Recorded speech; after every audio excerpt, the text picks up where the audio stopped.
Look at this hand. Just look at it. For 70 years, this finger had a groove in it, a deep indented circle where gold used to sit. The skin is still a little paler there.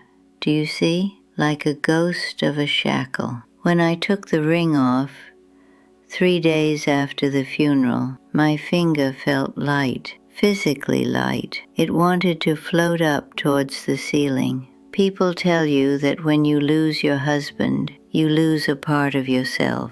They say you become a half. They looked at me at the service, all those faces dripping with sympathetic syrup, and they whispered, "Poor Margaret.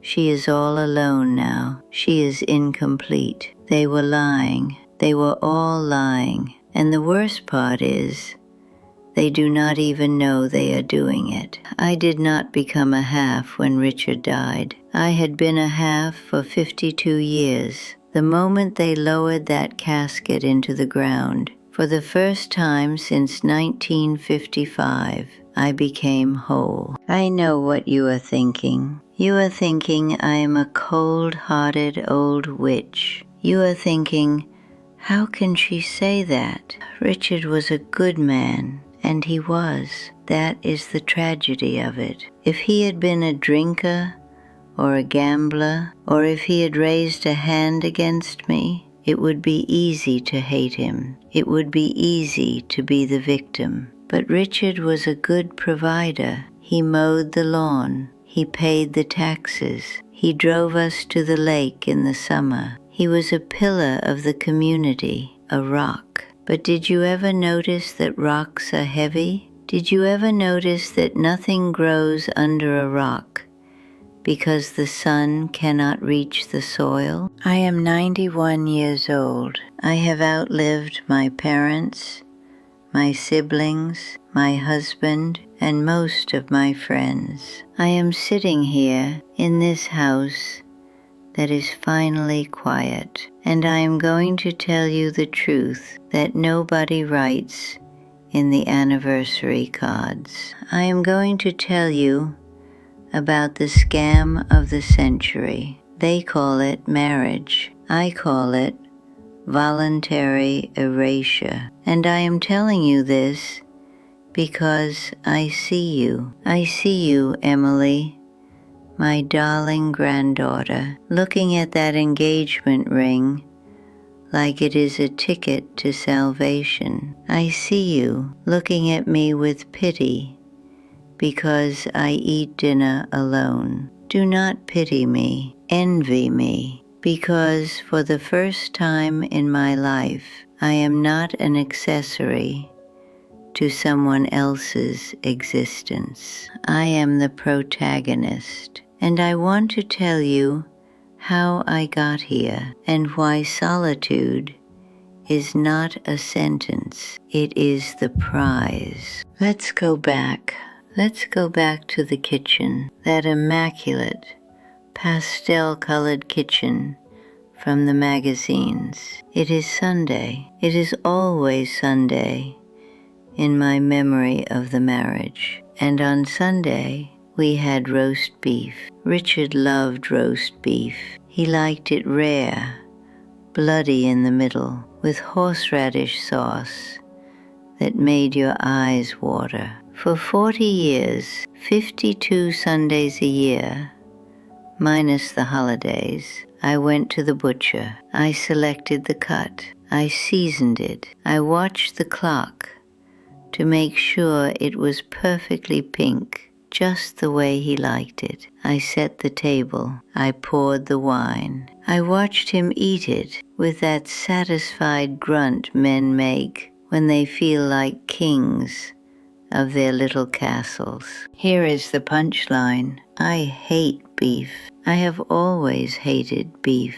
The texture of it makes me gag. The smell of raw meat on my hands would make me scrub them until they were red, but I ate it every single Sunday. I cut it into small pieces. I swallowed it down with wine, and I smiled. Why? because that is what a wife does. A wife compromises.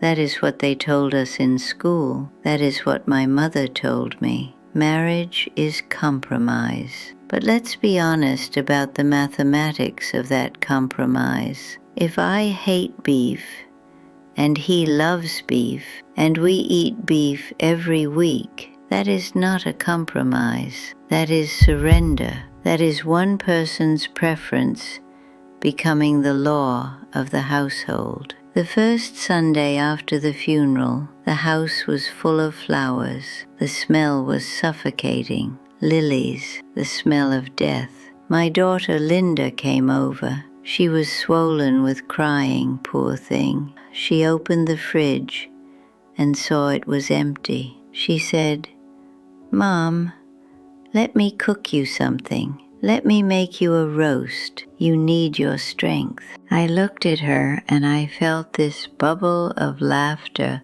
rising in my throat. It was hysterical. I thought, if I see one more piece of bloody meat, I will scream. I told her to go home. She cried, of course. She said she could not leave me alone in my grief. She did not understand that I was not grieving the loss of the roast beef.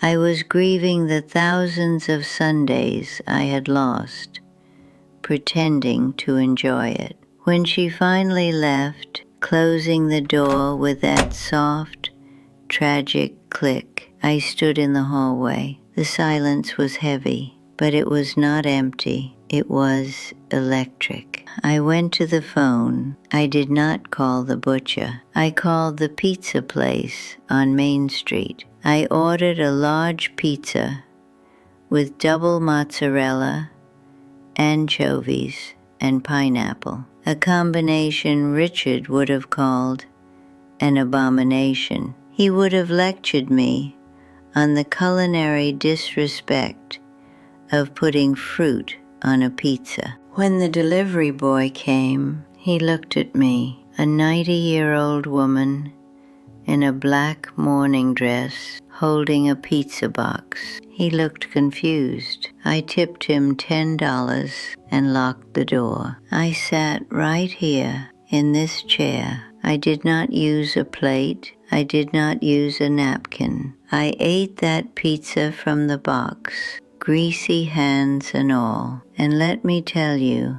that cheap cheese and those canned pineapples tasted better than any Michelin-starred meal I have ever had. It tasted like rebellion. It was the first meal in half a century that was entirely 100% for me. That was the moment the crack appeared in the facade. I sat there, licking the grease off my thumb, and realized I do not miss him. I missed having someone to carry the heavy boxes, sure. I missed the financial security, maybe. But I did not miss the man. I did not miss the weight of his preferences crushing mine. And that brings me to the noise. You never realize how loud a marriage is until it is over. I do not mean shouting. We rarely shouted. We were civilized. I mean the constant, low-level hum of another person's needs. The television, blaring the news, always the news, always some crisis, always angry men in suits shouting about the economy, the snoring, the coughing, the sound of heavy footsteps upstairs, the question, always the question, "Margaret, where are my keys? Margaret, did you pay the electric bill? Margaret, what is for dinner?" My daughter Linda, she comes here almost every day now. She is 65, but she still acts like a frightened child. She comes in, and the first thing she does is turn on the radio or the television. She fills the house with chatter. She talks about the weather, about her neighbors, about the price of gas. She looks at me sitting in my armchair in the silence, and she panics. She says, "Mom, isn't it depressing, sitting here in the quiet? It must be so lonely." She tries to fix it. She brings me magazines. She suggests I get a cat. She tries to drag me to the senior center to play bingo with the other widows. She thinks silence is a void that needs to be filled. She thinks silence is the enemy. She is wrong. Silence is not empty. Silence is full. It is full of answers, but you can only hear them when the noise of the other person stops. When Richard was alive, my mind was a never-ending to-do list for him. His appointments, his diet, his shirts, his family birthdays. My brain was colonized territory. There was no room for my own thoughts because every corner was filled with the maintenance of his life. Now, sitting here on the porch, watching the sun go down, I hear things. I hear the crickets. I hear the wind in the oak tree. But mostly, I hear myself. I hear my own opinion on the book I just read, without his voice layering over it, telling me why the author is overrated. I remember dreams I had when I was 20, before I became Mrs. Richard Miller. People are terrified of silence because in the silence you meet yourself, and for most people that is a scary meeting. They do not like the person they are. They have spent 40 years distracting themselves from their own reflection. But I have met Margaret again, and you know what? I like her. She is funny. She is cynical. She likes anchovies and pineapple. She has been waiting a long time to have a conversation with me. You young women, you talk about equality. You talk about the glass ceiling and the wage gap, and good for you. Fight those battles. But let's talk about the economy of emotions. Let's talk about the unpaid labor that goes into being a good wife. I kept all the receipts, not the paper ones, the mental ones. I was his nurse. I was his chef. I was his housekeeper. I was his personal shopper. I was his secretary. I was his therapist. When his mother was dying, who sat by her bedside? I did. Richard could not handle it, he said. It was too hard for him. So I held her hand while she took her last breath, while he sat in the hallway, reading a magazine. When he had his gallbladder surgery, who slept in the uncomfortable chair in the hospital room for 3 nights? I did.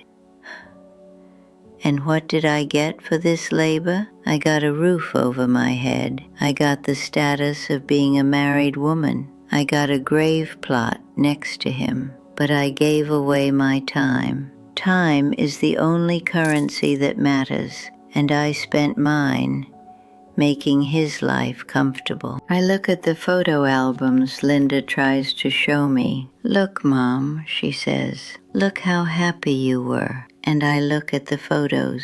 There is Richard, smiling, holding a fish he caught. There is Richard at the barbecue. There is Richard graduating. There is Richard holding you, Emily, when you were a baby. Do you know what is missing from those albums? Me. I am not in the pictures. Do you know why? Because I was the one holding the camera. I was the documentarian of his glory. I was the witness to his life.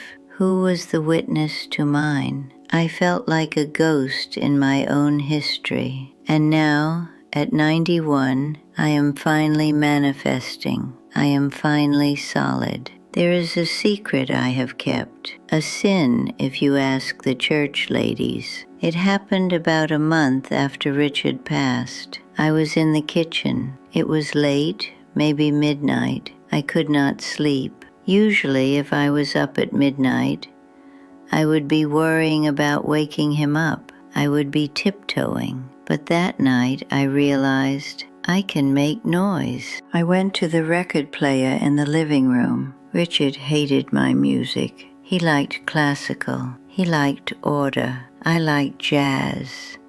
I liked blues. I liked things that were messy and soulful. I found an old record, one I hadn't played in 30 years, Ray Charles. I put it on. I turned the volume up, not loud, but loud enough. And I stood there in the middle of the living room in my nightgown, and I started to sway. My joints hurt. They always hurt. But for a minute, I forgot the arthritis. I forgot the cane. I started to move. I danced, alone, in the dark. And suddenly, this wave hit me. I thought it was going to be grief. I thought I would collapse on the floor, weeping for my lost love.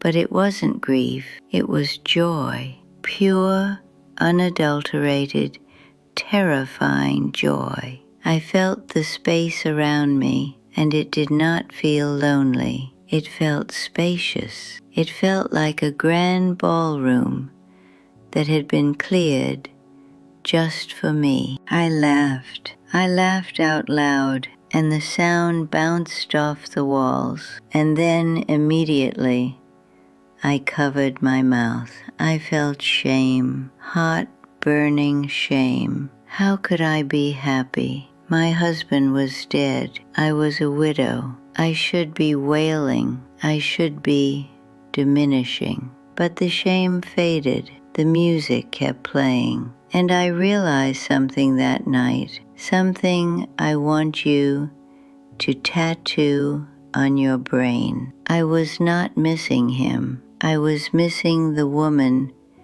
I had killed to be with him. And she was back. She was a little older, a little stiffer, but she was back, and she wanted to dance. He looked at my friends, Doris and Betty. You know them. They are at the Bridge Club every Tuesday. Both widows. Both of them were on dating sites within 6 months of burying their husbands. At 80 years old, desperate to find another man, any man, a man with a pulse. They come to me and say, "Margaret, aren't you looking? We met a nice gentleman, Harold. He has a pension. He has a car." And I look at them with horror. Why would I want that? Why would I want to invite another compromise into my sanctuary? Why would I want to learn another person's quirks,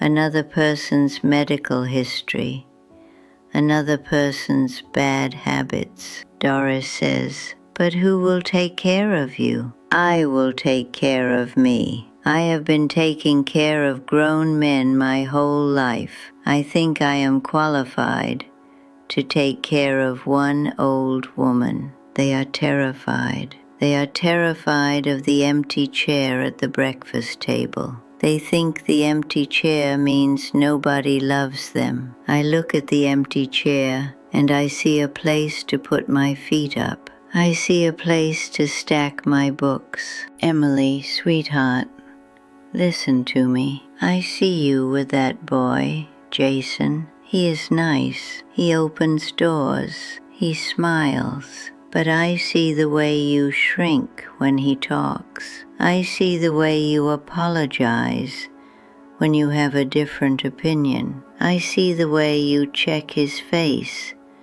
to see if he approves of your outfit. You are doing it. You are starting the erasure. You are chipping away little pieces of your soul to fit into the puzzle shape he needs. And you think this is love. You think this is romance. Stop it. I am not saying do not love. Love is fine. Love is a chemical reaction. But do not confuse love with the institution of marriage. Do not confuse companionship with slavery. They told us that a woman without a man is a ship without a rudder, that we would drift in circles and sink. Well, look at me. I am 91. I am steering my own ship, and the view is magnificent. People ask me, Margaret, what is the secret to a long life?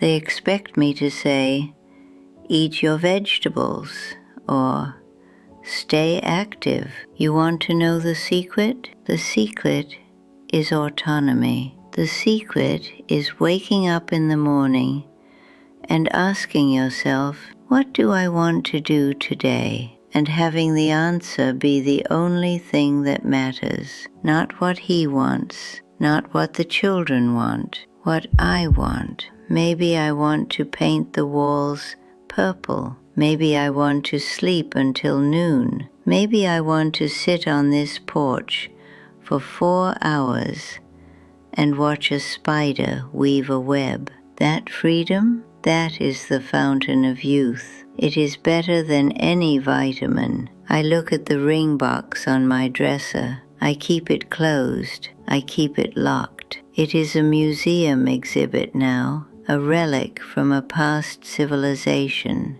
the civilization of we. I have emigrated to the Republic of I, and let me tell you, the weather here is perfect. So here is the verdict of a woman who has seen the beginning and the end of the fairy tale. The fairy tale is a trap. The prince does not save you. The prince distracts you from saving yourself.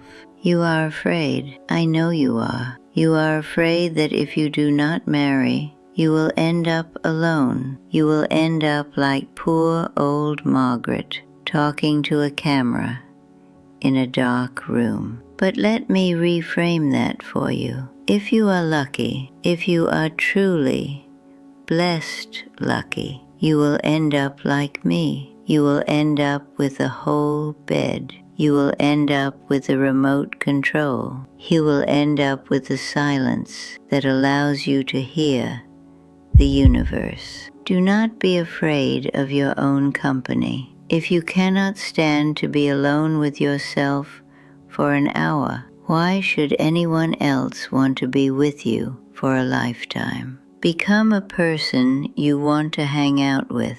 Be your own partner. I am going to finish this glass of wine now, not because I need it, but because I want it. And then I am going to read a book until 3 in the morning. Or maybe I will watch a documentary about penguins. Or maybe I will just sit here and breathe because I can. Don't give your life away, girls. Do not rent out your soul, even if the tenant pays on time. Keep the keys. Keep the deed. Being alone is not a waiting room for death. It is the VIP lounge. And I have got the best seat in the house. Cheers.